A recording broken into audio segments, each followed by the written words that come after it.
ایک شخص نے اپنی بیوی کو طلاق دے دی ہے.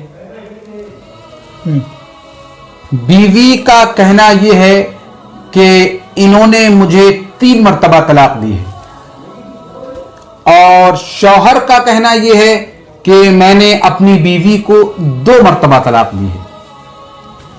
اور اس واقعے کو گزرے ہوئے یعنی طلاق دیے ہوئے تقریباً 6 ماہ اور کچھ روز ہو چکے ہیں. اب وہ میاں بیوی دونوں ملنا چاہتے ہیں، تو شریعت کی روح سے ان شوہر پر یا بیوی پر کیا حکم صادر ہوگا، وہ ذرا جواب مرحمت فرمائیں. اس میں سوال میں کچھ یہ وضاحت ہے کہ یہ لوگ طلاق دینے کے بعد ایک ساتھ رہے یا الگ الگ ہو گئے؟ نہیں، اس سوال میں اس طرح کی کوئی وضاحت نہیں ہے، لیکن میں جہاں تک ان کی تحریر سے سمجھ پا رہا ہوں کہ وہ میاں بیوی ملنا چاہتے ہیں، ایک ساتھ رہنا چاہتے ہیں، تو اس سے مجھے ایسا لگ رہا ہے کہ شاید وہ دونوں الگ الگ، کیونکہ یہ لفظ تبھی آتا ہے جب لوگ الگ الگ. اس اصل میں سوال میں 2 باتیں ہیں. ایک تو یہ کہ میاں اور بیوی میں طلاق کی تعداد میں اختلاف ہے. جی، یعنی شوہر کہہ رہا ہے میں نے 2 طلاق دی ہے، جبکہ بیوی کہہ رہی ہے کہ میں نے 3 طلاق سنی ہے. 3 مرتبہ سنا ہے. 3 مرتبہ سنا ہے. جی، یعنی 3 مرتبہ انہوں نے طلاق دی ہے مجھ کو، میں نے اپنے کانوں سے ان 3 طلاقوں کو سنا ہے. اور شوہر کہہ رہا ہے میں نے 2 مرتبہ طلاق دی ہے. جی، اور اس کے بعد 6 ماہ ہو گئے، ابھی دونوں میں دوری بنی ہوئی ہے. 6 ماہ کے بعد یہ دونوں ملنا چاہتے ہیں. جی. تو ایک سوال تو یہ ہوا کہ دونوں میں طلاق کی تعداد میں اختلاف ہے. اور دوسرا سوال یہ کہ 6 ماہ کے بعد اب انہیں اگر ملنا ہوگا تو یہ کیا کریں گے؟ دونوں کو الگ الگ سمجھیے. پہلے تو یہ کہ جب ہم کسی کو طلاق رجعی دیتے ہیں، اس سلسلے میں سب سے پہلے میں اپنی مسلم قوم کو یہ پیغام دینا چاہوں گا کہ ہماری مسلم قوم نکاح تو کرتی ہے. ہم نکاح میں بارات تو لے کے جاتے ہیں، خوب باجے بجاتے ہیں، ڈھول بجاتے ہیں، لیکن ہمارا بچہ جب نکاح کے لائق ہوتا ہے تو ہم بچے سے یہ نہیں کہتے کہ نکاح کے کچھ احکام معلوم کر لو. جی بالکل. نکاح کے بعد ہو سکتا ہے کبھی حالات ناگوار ہوں، کبھی حالات ناخوشگوار ہوں. جی جی. تو یہ بھی سمجھیں کہ ان ناخوشگوار حالات میں اور ناخوشگوار ایام میں اگر ہمیں طلاق تک پہنچنا پڑا تو طلاق کیسے دی جائے گی. جی. ہمارے یہاں بہت مشہور ہے اور یہی رائج ہے کہ ایک ساتھ 3 طلاق دے دیتے ہیں، جو بالکل غلط طریقہ ہے. جی اچھا. طلاق دینے کے لیے شریعت نے یہ طریقہ انتہائی ناپسند فرمایا ہے، بلکہ شریعت میں جرم ہے 3 مرتبہ طلاق دینا ایک ساتھ. اور آج کل اکثر ایسا ہی دیکھا آج کل اکثر بچے، اکثر نوجوان اسی طرح ایک ہی سانس میں 3 بلکہ 30 طلاق دے دیتے ہیں. طلاق کا یہ بالکل غلط طریقہ اور غلط سسٹم ہمارے یہاں رائج ہو گیا ہے. وجہ ہماری جہالت ہے.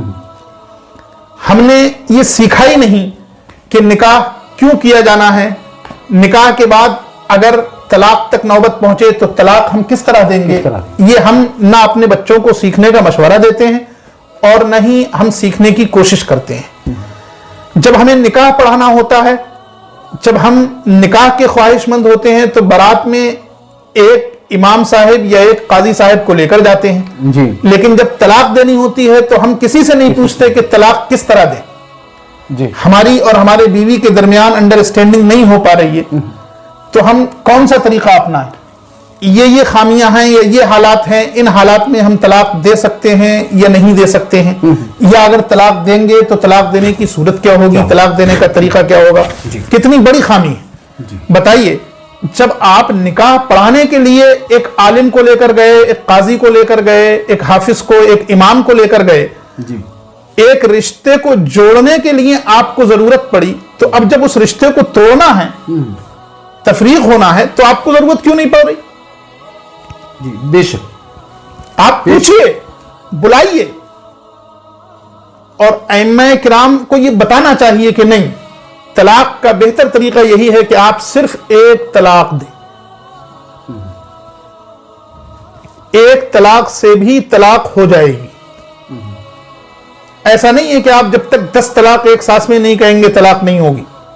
سارا غصہ لفظ طلاق پر ہی مت اتاریے. غصہ ویسے بھی ہمارے یہاں اچھی چیز نہیں ہے, تو اپنے غصے پر کنٹرول کیجئے. اگر آپ کو کسی کے درمیان علیحدگی کرنی بھی ہے تو پہلے آپ کسی جانکار سے, کسی عالم سے مشورہ کریں کہ میری اور میری بیوی کی نہیں بن رہی ہے, حالات یہ ہیں, ساری کوششیں کرنے کے بعد بھی ہم دونوں کی انڈرسٹینڈنگ نہیں ہو پا رہی, اب ہم کیا کر سکتے ہیں؟ تو وہ عالم دین آپ کو خود بتائیں گے کہ آپ کے لیے یہ طریقہ ہے. آپ اس رہنمائی میں اس طریقے کو اپنائیے. جس طرح نکاح آپ خود نہیں کرتے جا کر, نکاح کے لیے آپ کو کسی تیسرے کی ضرورت ہوتی ہے, ویسے ہی طلاق میں بھی کسی تیسرے کو شامل کیجئے, اور ایسا تیسرا ہو جو دینی احکام کو جانتا ہو. تو اس چیز پر ہماری بہت کم توجہ ہے. تمام مسلم امہ کو اس پر توجہ دینی چاہیے, اس پر دھیان دینا چاہیے کہ طلاق دینے کا یہ طریقہ بالکل غلط ہے کہ ہم ایک ساتھ 3 اور 30 طلاق دے ڈالتے ہیں. بہرحال اصل سوال کی طرف میں آتا ہوں. سوال یہ ہے کہ شوہر نے 2 طلاق دی ہے, اور 2 طلاق دینے کے بعد چونکہ 6 ماہ سے زائد ہو گئے, تو 2 طلاق دینے کے بعد اگر عدت گزر جاتی ہے تو بیوی نکاح سے باہر نکل جائے گی. اب نکاح میں لانے کے لیے دوبارہ نکاح کرنا ہوگا. اچھا, نکاح دوبارہ کرنا ہوگا. اب نکاح دوبارہ کرنا ہوگا. اب یہ یوں ہی رہ نہیں سکتے, بلکہ نکاح دوبارہ کرنا ہوگا, اور دوبارہ نکاح کرنے کے بعد پھر یہ اس کے نکاح میں آ سکتی ہے. اور اگر 3 مرتبہ طلاق دی ہے, طلاق مغلظہ دے دی ہے, تو اب نکاح کے بعد بھی یہ شوہر اس بیوی کو اپنے نکاح میں نہیں لا سکتا, بلکہ اب اس کے لیے وہی طریقہ جو ہم لوگ اچھی طرح جانتے ہیں اور جس کی وجہ سے ہم در در کی ٹھوکریں کھاتے ہیں, پریشان ہوتے ہیں, وہی ایک طریقہ ہے.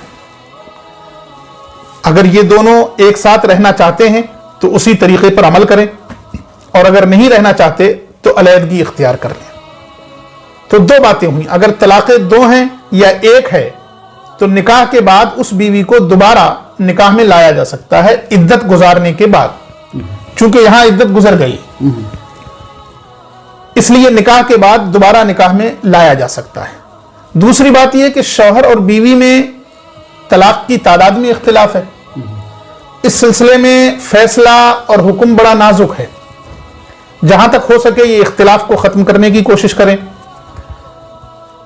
ہو سکتا ہے شوہر نے 3 ہی دی ہوں, اور یہ بھی ہو سکتا ہے کہ شوہر نے 2 دی ہوں, عورت کی غلط فہمی ہو.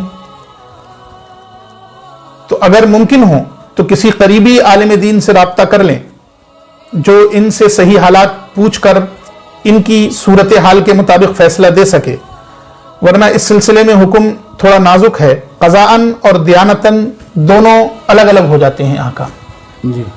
قضاءً حکم یہ ہے کہ بات مرد کی مان لی جائے گی, اور عورت کو یہ حکم دیا جائے گا کہ وہ شوہر کے ساتھ رہے.